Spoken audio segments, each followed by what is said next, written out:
Eles mentem pra você? Se você assistiu Pluribus, a sua resposta provavelmente é sim. Mas se a gente parar para analisar friamente a semântica da série, a resposta técnica é não. A mente coletiva não mente, ela omite. E existe um abismo entre mentir e omitir. No vídeo de hoje a gente vai dissecar a psicologia por trás da união, entender a diferença técnica entre persuadir e manipular, mostrar como eles conseguem hackear as nossas emoções e por que impor limites biológicos ao suposto vilão foi a decisão mais genial desse roteiro. Esse é o Resenhando Séries e hoje a gente disseca a estratégia por trás da invasão.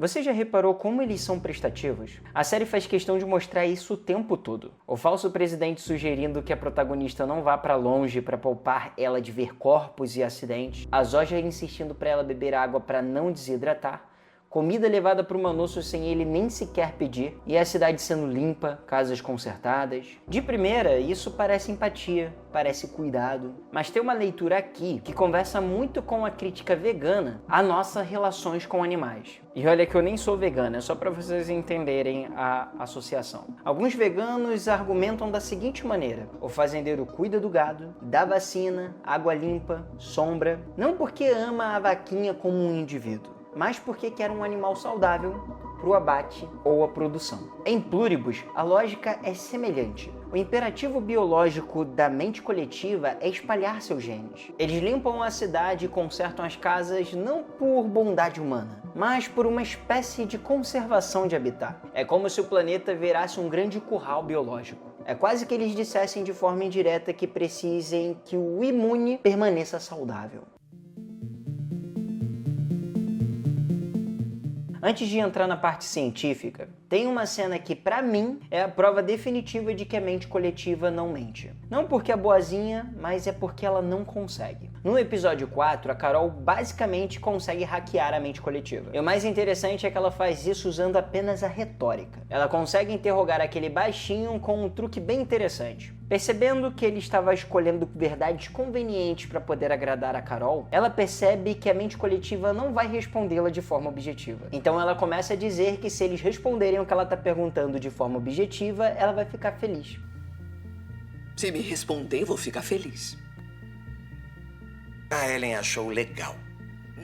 Mas legal tipo ótimo? Ou legal tipo... Má? Né. Ou seja, ela amarra a resposta dele ao imperativo biológico, que é satisfazer o imune. Quando ela pergunta o que a Ellen realmente achava do livro, a resposta dói. Elas concordaram que não prejudicaria sua carreira e faria você bem feliz.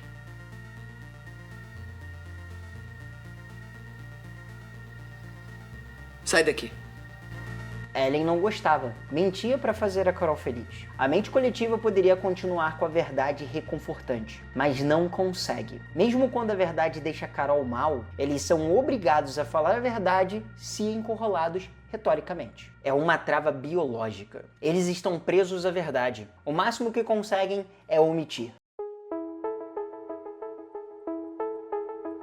Essa lógica biológica também explica furos que, na verdade, são acertos de roteiro. Porque eles aceitaram a recusa da Carol em enfiar uma agulha no corpo dela? A resposta me parece bem simples. Isso seria uma violação física. Eles precisariam usar a força bruta. E isso, por si só, já ativaria o estresse da Carol, o que vai contra o imperativo biológico. Mas até essa altura do campeonato, é bem verdade que a mente coletiva já tinha posse dos óvulos da Carol. E se você notar, a nenhum momento a Carol se expressa de forma clara acerca dos óvulos. Até porque ela nem lembra. Ela só é contundente com relação a não violar o próprio corpo dela. Eu tô declarando oficialmente que eu não dou o meu consentimento. Vocês não vão encostar um dedo em mim. Quero que repitam isso.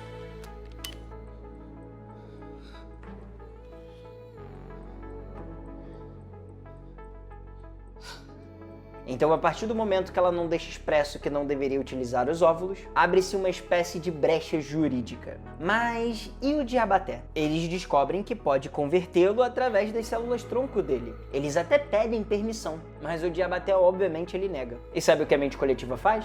ela aceita. Eu até fiquei pensando assim, beleza, o Diabaté tem relação sexual com vários integrantes da mente coletiva. Eles não poderiam simplesmente coletar o sêmen do Diabaté após uma das relações sexuais dele? O ato coito? E aí entra a parte que me parece que a série leva a ciência muito a sério. Ao menos me parece. Segundo a ciência vigente, não é possível gerar células tronco pluripotentes que eles precisam só a partir do sêmen. O sêmen traz espermatozoides à célula final, não o tipo de célula base para adaptação viral como a série sugere. Para chegar nesse material, você precisaria de pele, fibroblastos, medula ou o procedimento invasivo. Desculpa interromper esse vídeo rapidinho para dar um recado. Durante a publicação desse vídeo está sendo desenvolvido um roteiro que visa explicar a parte científica da série Pluribus. Portanto, se esse é um vídeo do seu interesse, considere-se se inscrever nesse canal para você ficar por dentro no momento que for publicado. E se no momento que você está assistindo esse vídeo já foi publicado, ele aparecerá no card aqui em cima ou no primeiro comentário fixado. De volta ao vídeo. Mas aí bate de frente com a regra de não violá-los diretamente e de não feri-los. Então acaba que a mente coletiva fica de mãos atadas. É interessante notar que a mente coletiva tem todo o poder bélico e intelectual, mas a mente coletiva acaba ficando travada pela própria regra ou pela sua própria biologia. É um xadrez onde eles não podem usar qualquer peça. Só que aí vem a pergunta que poderia quebrar totalmente a leitura desse vídeo. Eles não usam agulha na Carol. Mas e os óvulos?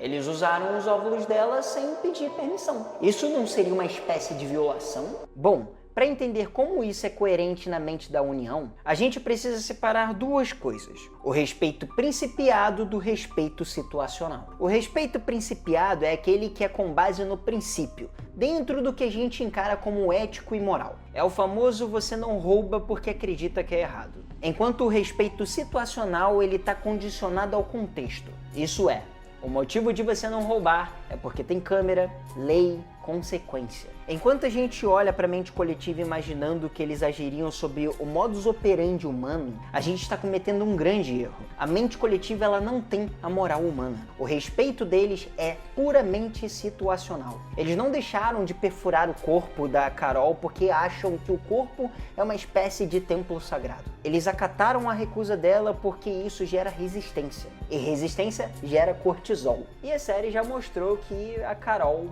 bolada não é algo que funciona muito bem para a mente coletiva. Isso certamente atrapalharia a assimilação. Por isso que o caso dos óvulos faz sentido para a mente coletiva. Na lógica deles, os óvulos estavam fora do corpo. Usá-los não causaria qualquer dor física, Carol. E se mantivessem ela feliz e distraída com a Zoja, ela certamente não sentiria tristeza, dor ou qualquer tipo de estresse. A regra é não causar dor, não infligir o direito individual de quem ainda é imune. Lembre-se, seguindo a regra de que não se deve causar dor, acessar esses óvulos pelas costas da Carol contorna essa regra. Esse respeito da mente coletiva é um respeito que dura enquanto a biologia é capaz de impedir. Quando aparece um atalho, como o material já congelado, eles usam sem dó. Ah, mas aí quando ela descobrir, ela vai ficar arrasada. Exatamente. E é isso que torna a mente coletiva tão assustadora. É o famoso lobo em pele de cordeiro. O respeito deles não possui ancoragem moral. É puramente tático.